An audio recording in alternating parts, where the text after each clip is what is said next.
नागरिकांच्या समस्या तातडीनं सोडवण्यासाठी शिवसेनेच्या माध्यमातून ठाण्यातील आनंद आश्रम येथे जनता दरबाराचं आयोजन करण्यात येत आहे. राज्याचे उपमुख्यमंत्री एकनाथ शिंदे यांच्या मार्गदर्शनाखाली आयोजित या जनता दरबारात ठाण्यासह विविध भागातील नागरिक आपल्या समस्या घेऊन येतात. माजी महापौर अशोक वैती, माजी उपमहापौर राजेंद्र साप्ते, नगरसेवक मनोज शिंदे आणि इतर पदाधिकाऱ्यांच्या नेतृत्वाखाली या जनता दरबाराचं आयोजन केलं जातं. अनेक नागरिकांच्या समस्या या ठिकाणी संबंधित विभागांशी समन्वय साधून तातडीनं मार्गी लावण्यात येतात. ठाणे महानगरपालिका हद्दीतील प्रलंबित प्रश्नांबाबत माजी महापौर अशोक वैती आणि माजी उपमहापौर राजेंद्र साप्ते यांनी ठाणे महापालिकेचे सभागृह नेते हणमंत जगदाळे यांची भेट घेतली.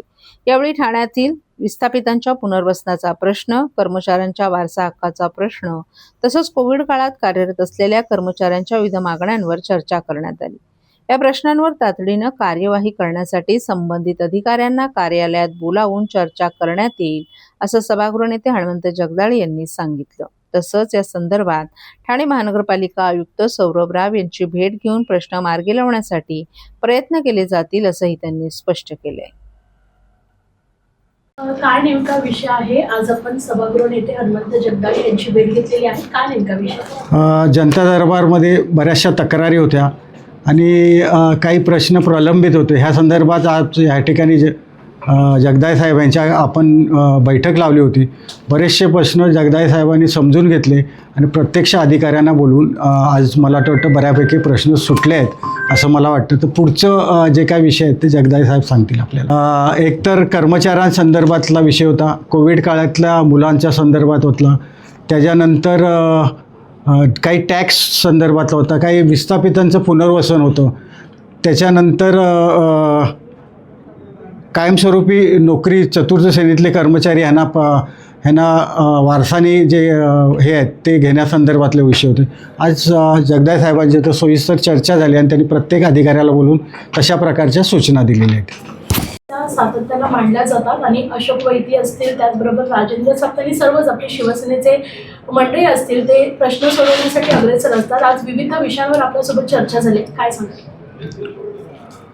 आपल्या सर्वांना माहीत असेल, ठाणे शहरातल्या सर्वसामान्य नागरिकांचे प्रश्न हे दिघे साहेबांच्या काळापासून त्या ठिकाणी आनंदाश्रमामध्ये सोडवले जात होते आणि ठाण्यातला सर्वसामान्य नागरिक एक विश्वासाने त्या ठिकाणी येऊन निश्चित प्रकारे दिघे साहेबांच्याकडे त्या अडचणी मांडत होते आणि त्याच पद्धतीनं आज शिंदे साहेबांच्या नेतृत्वाखाली अशोकजी वैती, आमचा राजू, या सगळी मंडळी त्या ठिकाणी आठवड्यातून 1-2 वेळा त्या ठिकाणी बसतात आणि प्रथेप्रमाणे सर्वसामान्य माणसांचे प्रश्न ठाण्यामध्ये कुठे सोडवले जातात तर ते निश्चित प्रकारे त्या आनंदाश्रमामध्ये सोडवले जातात.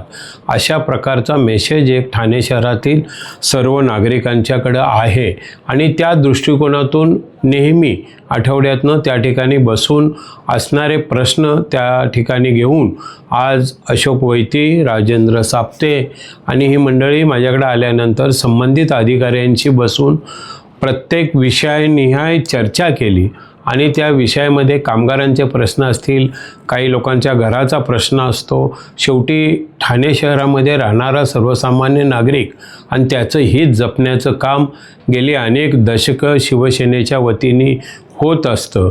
त्या दृष्टिकोनातून आम्ही आज संबंधित अधिकाऱ्यांना या ठिकाणी बोलावून घेतलं आणि जे प्रश्न सोडवण्यासारखे आहेत ते प्रश्न निश्चित प्रकारे सोडवण्याच्या सूचना दिलेल्या आहेत. काही प्रश्न माननीय आयुक्तांच्या स्तरावर सुटण्यासारखे आहेत, ते माननीय आयुक्तांशी सुद्धा बोलून त्या प्रश्नाची सुद्धा उकल करून नागरिकांना दिलासा देण्याचं काम हे निश्चित प्रकारे आम्ही करणार आहोत. शेवटी हे सरकार, ही सत्ता ही सर्वसामान्य नागरिकांसाठी आहे, हे शिंदे साहेबांचं सातत्याने म्हणणं असतं आणि त्या दृष्टिकोनातून आम्ही प्रयत्न करतोय. निश्चित प्रकारे अशोकजी वैती असतील, राजेंद्र साप्ते असतील, हे नेहमीप्रमाणे त्या ठिकाणावर सर्वसामान्य नागरिकांची व्यथा जाणून घेतात. त्याबद्दल प्रथम मी त्यांना धन्यवाद देतो आणि अशाच प्रकारचं कार्य शहरातल्या सर्वसामान्य नागरिकांचे प्रश्न सोडवण्यासाठी आपण बांधील आहोत. अशाच प्रकारच्या निश्चित प्रकारे जे काही सूचना असतील, जे प्रश्न प्रलंबित असतील ते सोडवण्यासाठी आम्ही कटिबद्ध आहोत. त्या दृष्टिकोनातून आम्ही प्रयत्न करत आहोत.